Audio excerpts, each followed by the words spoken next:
We actually started with 5 unit. It worked out awesome. I mean, we ended up doing the Burr method. When we refinanced, we got all of our capital back. And we were like, this works. I was talking to an investor and realized that I'm not selling something, I'm really offering an opportunity. That was the aha. I'm doing a disservice to people by not telling them about this amazing opportunity.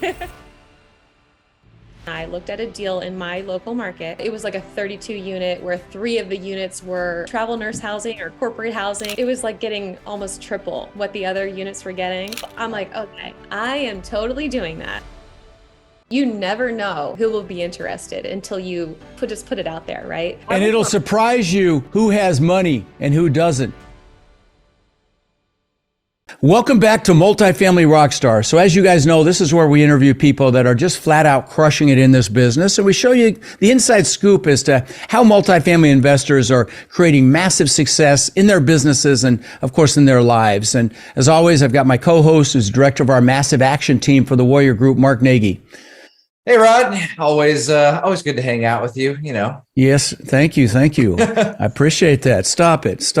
Yeah. So we've got an awesome guest today, awesome warrior today. Her name's Hillary Graves, and she is the founder and managing partner of Bright Sound Investments. And she's out of York, Pennsylvania, and she is killing it. She's already in, I think 460 doors as a limited partner and general partner. She's got other things coming down the pike, and she's only been in the program since April of last year as well. So let's have some fun, Hillary. Great to have you here.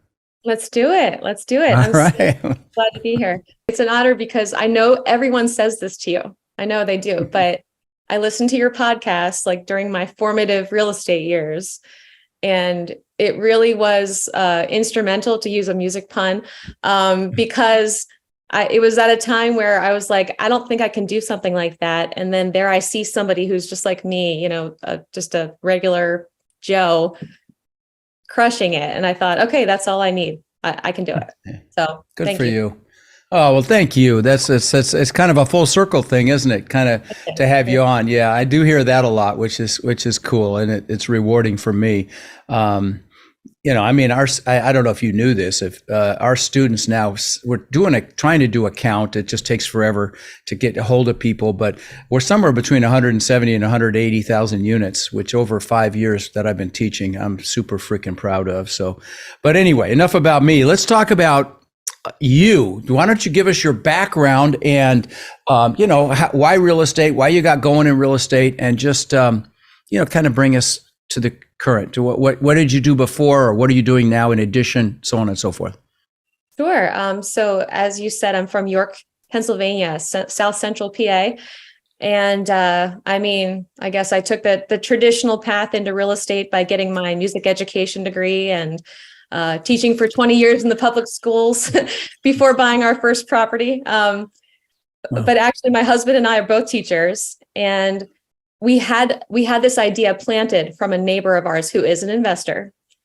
And it wasn't until March of 2020, everybody knows what happened then, teachers and students were sent home. And we found ourselves with time that we didn't usually have at that time of the year, especially. And that's when we started listening to podcasts and reading books and just getting those nuts and bolts of what does it mean to be a real estate investor. And it wasn't too long before, just through that education process, and like I said, hearing people's stories, like regular people were doing this, teachers were doing this, that we thought, oh my gosh, I think we can do it.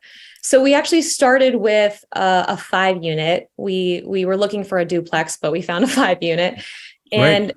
It worked out awesome. I mean, we ended up doing, the Burr method. Where you buy, you renovate, you raise the rents, and then refinance. When we refinanced, we got all of our capital back, and we were like, this works. Okay. I mean, we literally had no money into the deal, and we had this beautiful cash flowing property, and we still have it. Maybe we'll hold it forever. But that kind of gave us the bug. We then bought another one after that. And then I got sidelined with cancer for a little bit. And it was actually during that time that I was listening to I was part of one of your boot camps, a virtual boot camp. And it turned out it was great that you were having a virtual boot camp at that time. I don't know if you still do them all virtual or any virtual. No, we've got a live one coming up in September in person. It's the only one I do a year now because they kill me because it's me on stage for 3 days. But we do virtual ones in between there, though. Yeah. You do? Okay. Well, I was so glad that you did. I know you were talking for like 18 hours or something that weekend. It was crazy. Right.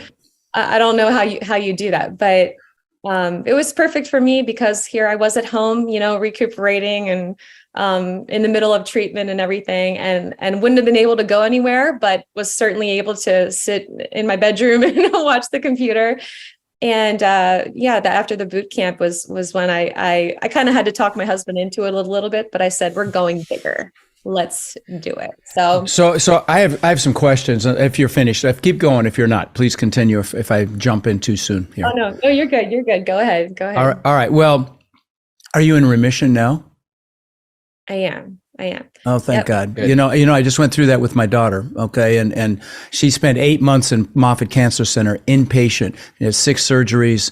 And she just finally had some cosmetic stuff done because she had so many, she needed it on her stomach. And it was one of the toughest things we've ever been through. And so I can't imagine. I literally can't imagine. So thank God you're okay. Question I have for you, Billy, are you really the lead on this and doing most of it and he's supporting you, or is he actively involved? Yeah, I would say I'm more of the lead on it. With our smaller multis, smaller just meaning five units less. He actually loves swinging the hammer. He's one of those.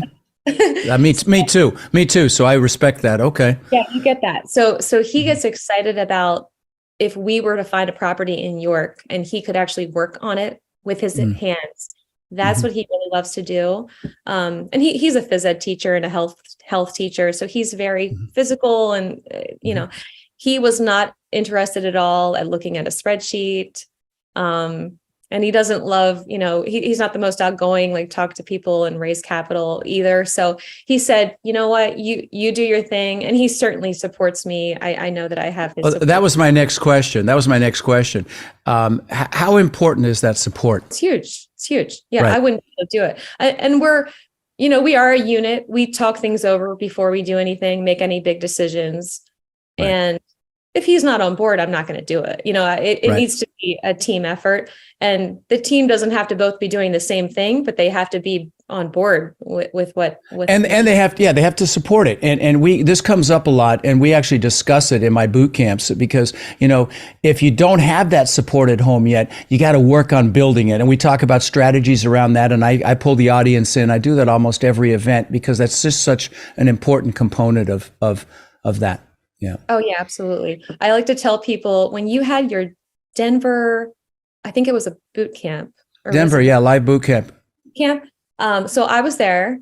Oh, you were? Was that the one my mom was at? Was your mom at that one? But they brought my mom to one, and I was behind the curtain crying like a little girl because she's the reason I got into real estate. It was really hard for me to come on stage that day. But yeah. I know that she was there. Tiffy was there, but I'm not sure if your mom was. But my husband wanted to come along just to be there, and he didn't sit with me in the session. He came along. We did some Denver things. So that's where we fell in love. We fell in love in Colorado. So we loved it. We loved Denver. And he watched a Rockies game. He went hiking, and then we would meet together at night. So it was like, that's our way of, That's cool. And that was our way of being together and doing our own thing and just kind of celebrating each other. Like, you do you, I'm gonna do me. We're both gonna be happy. So that's kind of how we function. So bring us into some of these deals. I know you started with the 5 unit. Now you've done some bigger syndications. What do you like about, because I get this question a lot, like syndication, what does that mean? What are the implications? What do you like about the syndication model versus maybe even the smaller multifamily or maybe even single family? What drew you into that? Yeah. Well, I will say I like them both. I've never done single family, but I like the smaller multis, and I also like syndication. Syndication is really cool, mostly because it's a team sport. That's the biggest difference, I think, where you can kind of specialize in one thing. Because my husband and I doing the 5 unit, here we are. we're making offers, we're going out meeting, we're walking the property, we're running the numbers, we're renovating it, we're managing it, we're doing everything. But it's really all us doing everything. Whereas with the larger multifamily, when you're syndicating, that's just a whole different game. You can kind of specialize and stay in your zone. I know there are some people who do kind of do it all. I'm not sure how they do that. But I would think that very few, very, very few. I'm just going to tell you right now. I've met one person that had over 1,000 doors that did it themselves, and now they syndicate and they have a team. So it's very, very one person, and I've interviewed hundreds, as you know. So anyway. Right. Well, and I would think it would be just a lonely game. That would just not be fun. Not only that, it's not effective. It's also dangerous because nobody has all the skill sets. It's unnecessary. It's dangerous, and it's very, very unusual. So, yeah, I agree. And I would just say share the load, specialize. Do what you're passionate about and what you're really good at, and then just get really good at that thing that you choose to do. And in my case, I started out looking for deals because I had been doing that with the smaller multis, and I thought, I'm good at that. I know how to analyze numbers. I like numbers. I built my own spreadsheet. My husband and I built our spreadsheet. Really? Oh yeah. I guess music and numbers are kind of close. They're both fairly analytical, I would guess. Same part of the brain, right? Yeah. Interesting. Music and math, the same part of the brain. But and I thought maybe that's what I would do. So I started in that direction. But honestly, what changed was just that I started getting these opportunities from other great teams. Like, when you're part of the Warrior program, you're meeting these wonderful people that are just doing great things. Right.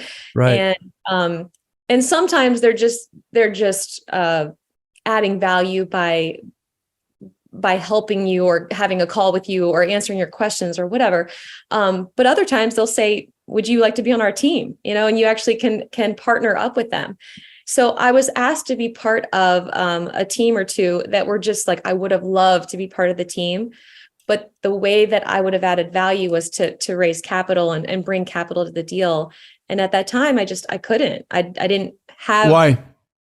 I hadn't reached out to my network. Was it a mental block? It was just a mental block, or you just hadn't done it yet? I hadn't done it yet. Okay. Okay. Fair enough. Yeah, I hadn't even tried. Because I'll smack you if it was the mental thing, because that's very common. But okay, good. Yeah, and I'll also say, I actually kind of tried. I mean, I reached out to people. I'm texting people. I'm calling people. And I soon learned that is not the time to be reaching out to people when you already have a deal in front of you. No, you want to be doing that way. You're building that relationship well in advance, and I hate the word try. Yoda said, "You either do or you don't do." Right? So anyway, yeah. I'm sorry, I couldn't resist. Those are some things that's okay. That's some stuff I've learned along the way. Is just build that foundation before you have a deal. And just kind of educate so they know. Yeah. People say, should I find the money first or find the deal? And guys, the answer is both. You do both at the same freaking time. You're building relationships. You're adding value to a group of people. And there are a number of ways you can do it. And I teach all this in the boot camp, but you create your brand, like you've got Bright Sound Investments. So you've hung your shingle, and then you think about how you can add value to either your circle or you expand your circle by utilizing social media. I mean, I've got dozens of literally probably 2-3 dozen people in the Warrior program that have started podcasts. They've started big meetup groups, big affiliations of meetup groups, YouTube channels, LinkedIn. I mean, TikTok, big on Instagram, you name it. There's just so many places that you can create reach.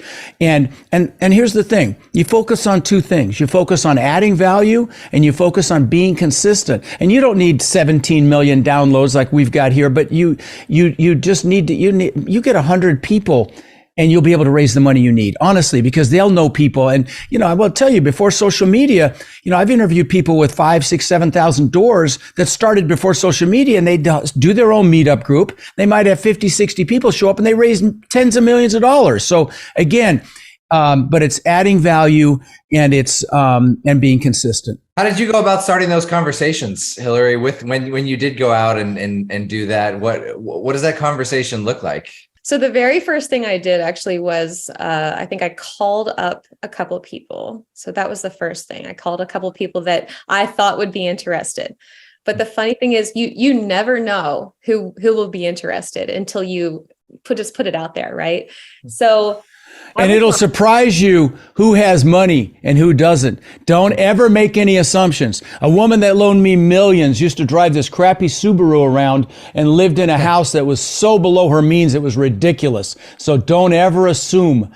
Very important. So anyway, sorry. No, that's a good one. So then I ended up sending out a letter to a whole bunch of people, Facebook Messenger, just letting them know what I'm doing. And more or less saying, this is what I'm doing. I'm partnering with some wonderful people that have a good track record. And would you like to know about it when we find a deal? And I got some good feedback from that actually led to some, one-on-one across the kitchen table conversations. And I had my sample deal ready. They could ask me questions. So that was really, that's where you want them. I think you want that personal one-on-one conversation. I'm also doing the social media now. I'm doing more of that now. Oh, are you? Good for you. Good for you. Okay, yeah, good. Definitely. I'm trying to get better at that and just be really consistent. I got Instagram. Those first few videos suck.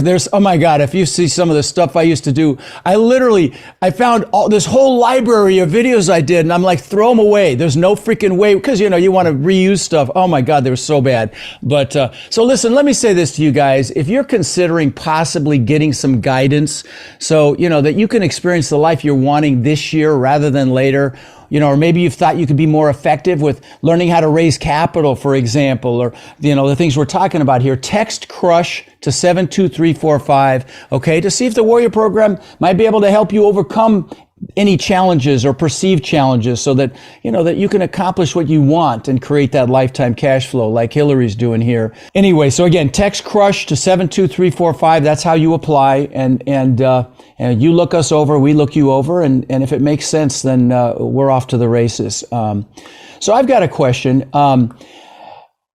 In this journey, you kind of alluded to them, but I'd just like to have you clearly define any epiphanies that you had, any aha moments in this journey of yours, and primarily in real estate. I mean, you could do personal epiphanies too, but primarily in real estate. Yeah. Yeah.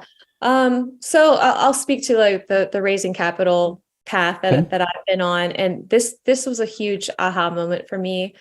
I had heard people say it, but I don't think I had really internalized it until I was talking to an investor and realized that I'm not selling something. I'm really offering an opportunity. That was the aha. Like I think I just years of whatever I was doing, whether I was promoting an album that I had produced, or I was teaching and had these little kids singing, or whatever it was.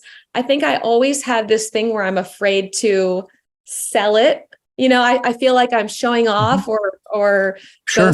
Whatever. And I always kind of like want to downplay. And I just more and more, I don't know if it's surviving cancer or whatever the heck it is, but it's like, don't hide what you're doing. And I'm doing a disservice to people by not telling them about this amazing opportunity. Oh, I freaking love that. I will tell you something. I tell my team, I feel like we fail anybody that doesn't join our freaking Warrior Program. And I mean that because it's so incredibly successful. And I love that you just said that, because a lot of people have hangups around that. But I mean, you're offering people an opportunity to invest in a stable asset with fantastic returns they're not going to get anywhere else. And I'm going to tell you, pain is coming. If you got money in the stock market, listen up. I would get it out. I think the proverbial shit's about to hit the fan, and I don't say that lightly. I mean it. And so, be careful where you have your money. I think there's going to be some bank failures. If you've got over 250 grand in a smaller regional bank, I would be very careful with that right now. But the fact that you made that shift in your head, recognizing that you are offering a service and you don't have to sell it. I mean, if the deal makes sense, then you promote it, and because you're doing them a favor. Honestly, you're doing them a favor, and that's the attitude you take, not with an arrogant, dismissive way, but in a, hey, this is a hell of a deal. If you're in, you're in. If not, it's okay. It's all good, right? Exactly. And along with that just goes, people need that the whole idea that people need to know what I'm doing for them to even know that I have something to offer them. And that means I have to put myself out there, even, just the everyday. I'm networking with people today, or we're looking at a property, or we made an offer, we put in an LOI, whatever it is. Just let them look over your shoulder. Yeah. And there's nothing wrong with that. That's the hang up that I kind of am getting over, that it's like, I'm not bragging to say that I'm looking at a property, I think that just been years of, you look at social media sometimes and you kind of roll your eyes when people share the sandwich they had for lunch. And you think, oh, it's so funny because my team wants me to do that stupid crap right now. I'm just like, oh, this is what I'm not. Please, God, don't make me do that. But because people are interested, believe it or not. I don't know why they'd be interested in anything I have to do, but they're like, they want to see that stuff. But what's great about what you just said though is it's human nature to self-depreciate and to oh, there's that incredible Marianne Williamson quote about, oh gosh, I don't have it here in front of me, but I say it at my event, that not to dim your light, to shine, and because it allows other people to shine. And I love that. I love this conversation, Hillary, and I love that you came to that realization because you are a light, and I told you were luminescent today, and you are a light, and you're changing lives when people invest with you, and you're helping, and so on and so forth. So don't dim that light. I love that. Well, I want to bring this around to I wrote a song one time called "Light in the Darkness," and I'm a there you go, singer-songwriter. And one time I don't know what song we were working on, but I was producing an album. I was having an album produced. I was in the studio, and I've had another person sing for me on this last album who's just like the most phenomenal singer. Her name's Bethany Cornell. So shout out to my friend Bethany, just because her voice was so good. But I had a couple songs where it's like I had to sing them myself.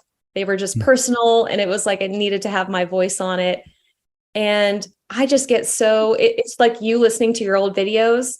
You get so self-deprecating and so analytical of your own voice or your own, the sound of your voice talking or singing.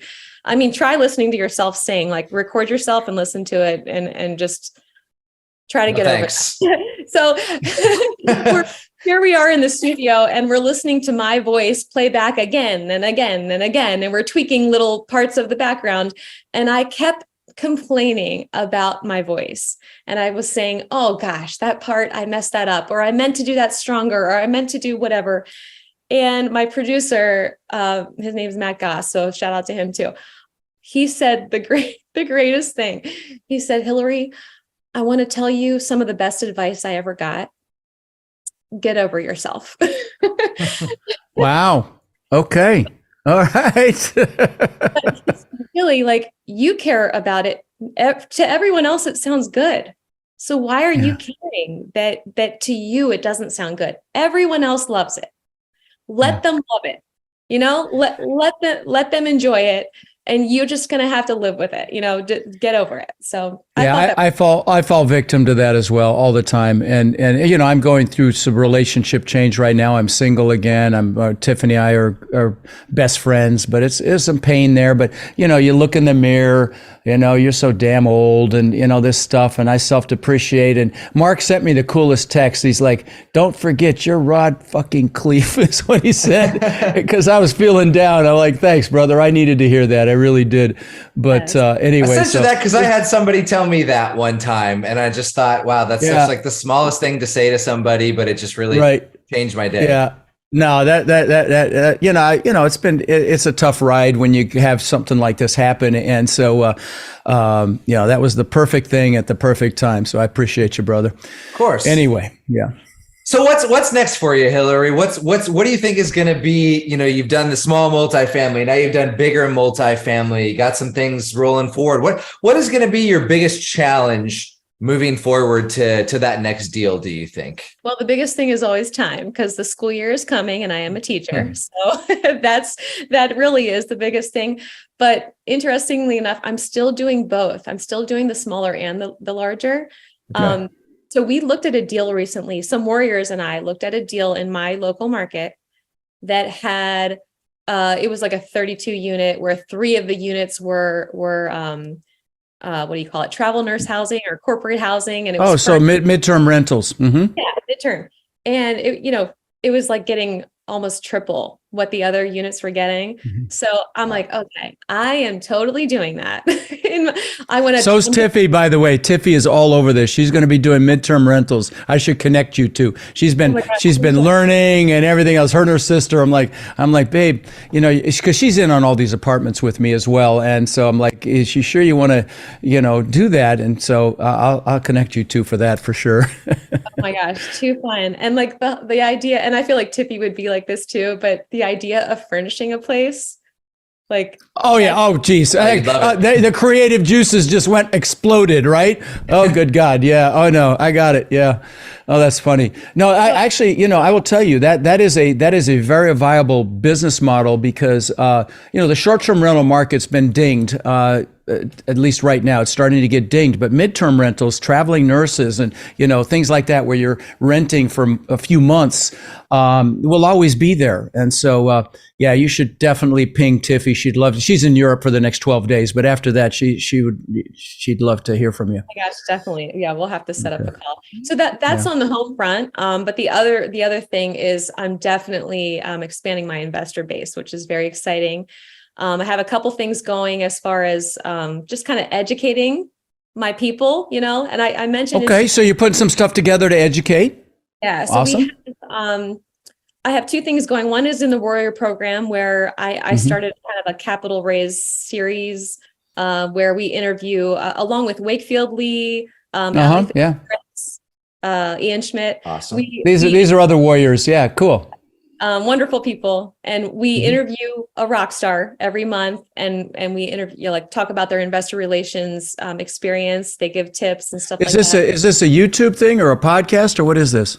We haven't put it on YouTube yet. We've just done kind of like a webinar, like a call. Okay, meetup. so webinars. Zoom Okay, call. but it's educational. You see, and guys, I tell my students to do this where even if you fake it till you make it in some cases where you bring in an expert, you interview them, and by virtue of the fact that you're interviewing them, you're perceived as an expert, even if you're, a little wet behind the ears, and that's how everybody does it. And it's a beautiful way to get out there, meet experts, and because they're always wanting a stage, and a virtual stage or a physical stage. And so, and you can do that on a podcast. You can do that like you're doing with webinars. You can do it on YouTube. You can, you just do those interviews, and fantastic. I'm thrilled that you guys are doing that. I want to ask you a question because, we have a lot of listeners that haven't taken action yet. Sometimes they're the super analytical ones that have to check off every box before they make a move. And I give them the analogy. You can drive all the way across the United States at night, headlight on, seeing 60 feet in front of you. You'll make it. You can't see the whole road, but other people have done it before you, like Hillary.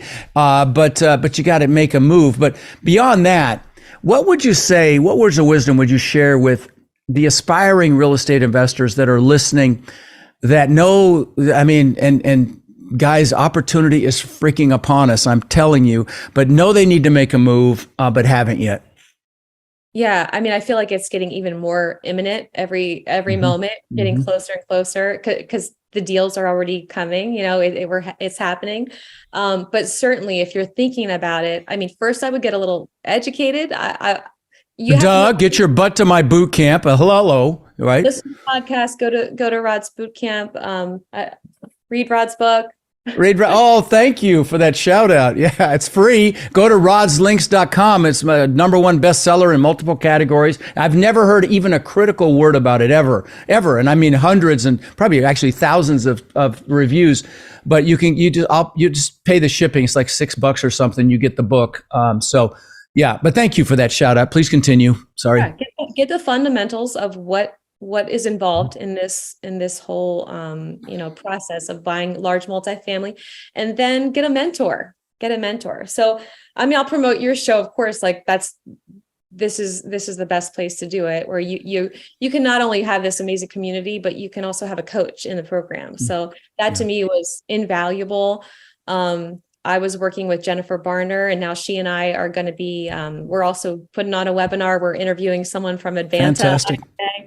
And that there's nothing like being able to just pick up the phone and call someone when you're you're working toward your goal, and you need to talk to someone who's done it before. And she's in well over 1,000 doors. I know for sure. So all of that is, to have that people on speed dial that have done it and fought the battles, and they know what to expect. Sorry, I interrupted. Sorry. Yeah, no, just beyond that, just the community, and I've attended some of your events, but even just over Zoom. I mean, I have Zoomed with probably hundreds of people now. Every time there's a new warrior who says, hey, we're all welcome to the group. I like to reach out and just say welcome and how can I help you? And here are some tips and things like that. But so that's the community that this is, that you've built, and everyone helps everyone. And there's just a lot of places you can fit in this group. Thank you. That's kind of you to say. And I'll tell you, I get goosebumps sometimes when I see the interactions on Facebook and all these, it seems like every couple of days the deal is closing and everybody's congratulating them, building them up, answering questions. It's just an incredible ecosystem that I'm incredibly proud of. So I have one final question for you, Hillary. I know we've talked about education, raising money, all these different things. If you had to pick just one thing that maybe everybody should learn before they jump into multifamily, what do you think that would be? That everyone should learn? I would say your own. Just one thing? Yeah, one thing. Just one thing? I'm going to force you to pick one thing. You didn't say it had to be about multifamily, right? So I would say learn what your goal is. Like, what's your why? Great answer. Get that right first, and then figure out how you're everything else. Figure out the why first. The what and the how will come after that. So that's such a great answer, Hillary. I was struggling with that question, actually. I was going to smack him because that's a tough question, but that's a perfect answer. Figure out your why, and then the how and the what will happen. So I have one or two final questions. What's the best advice you've ever received? And it can be personal or business. I'm going to go back to the get over yourself, because honestly, I don't know if it has to be in those words, but right. That is an ongoing theme for Don't me. take yourself too seriously could be another take on that. Yeah. And it's kind of like getting over yourself is kind of not caring so much what everyone else wants you to do or what they want you to look like or what they think you should be accomplishing with your life. Or doing with your degree or whatever. You have your own brain. You've got a good head on your shoulders. You have your own heart. Use it. You're enough the way that you are, and you can figure out your own goals and go for them yourself. That's such a great answer. I used to ask myself, how can I show them I'm good enough? And now, every year I work on becoming more and more free from the opinion of others. And I'm in flip flops, and now I'm going to be probably in shorts in my events. And, most other guys are in suits. I'm like, you know what? I'm just going to be comfortable. If you don't like me, it's okay. I love you, but it's okay. Last question that I meant to ask earlier, but so it might not fit syntax wise, logistically here, but how did you get over your fear when, like when you first got going in this? Because, I will tell you, it's tough for somebody creative like you to sometimes to push through that. And so I was just curious what your answer is. How did I get over my fear? Mm-hmm. Well, I've had a lot of struggles in my life, of health struggles. Oh. This is not my first time with cancer. It's actually a second type of cancer I've had. Wow. Died in childbirth of multiple organ failure. And I've had several hip surgeries as a teenager, gallbladder failure. I've had one thing after that. You wouldn't know it to look at me. But I do get knocked down and then I get back up again. And I think that each time that happens, I just have less and less care about what other people think, and a little bit more focus. And my God, guys, I forgot to hit the record button. Son of a bitch. No, you didn't. You No, you didn't. It's recording. Are you sure? Oh, God. It says recording. And I cut you off in the middle of your thing. Okay, because I see record here.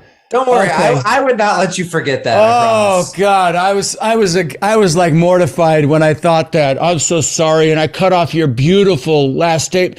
Oh God, I'm sorry I interrupted you because that was so beautiful too. Son of a bitch. Sorry, so sorry, Hillary. Had to Brian, record I don't. a whole another podcast like that where we Yeah. got to the end. He goes, "Oh my gosh, I didn't hit record." It was the same thing, and we had to do it over. I was like, Oh wow! You know what? Brian, just leave all this shit in because I want everybody to hear what I just did and heard what she just said because it was so freaking beautiful. And I got to tell you, Hillary, I had no idea, and I have even 1,000 times more admiration for you than I did before we got on this call. I'm so impressed. And guys, tell me your freaking excuses when you haven't taken action and done something, knowing this story. I want to hear your excuses. Okay, there are none. Okay, what a shining light and example of what's possible, Hillary. And I really am grateful for you coming on the show and. Brian, you can bleep out the F-bomb if I threw it in there. I'm sure I did a couple of times because I was so freaking pissed off. My first interview, I don't know if you heard this, was with a billionaire, and I absolutely forgot to hit the record button. So I've got a big scar and a, what do you call it? Oh God, there's a word for it. A PTSD? mental, well, yeah, I have PTSD. That's a great way to say it. Yeah. But anyway, well, listen, it's great to see you and keep going and just, hopefully we'll see you in Orlando at the boot camp or at the Warrior event in November in Phoenix. But either way, look forward to seeing you soon and having you back on the show in a year or two when you're, well over 1,000 doors. "Thanks so much. It's been an honor to be here." Thanks, Hillary. Thanks.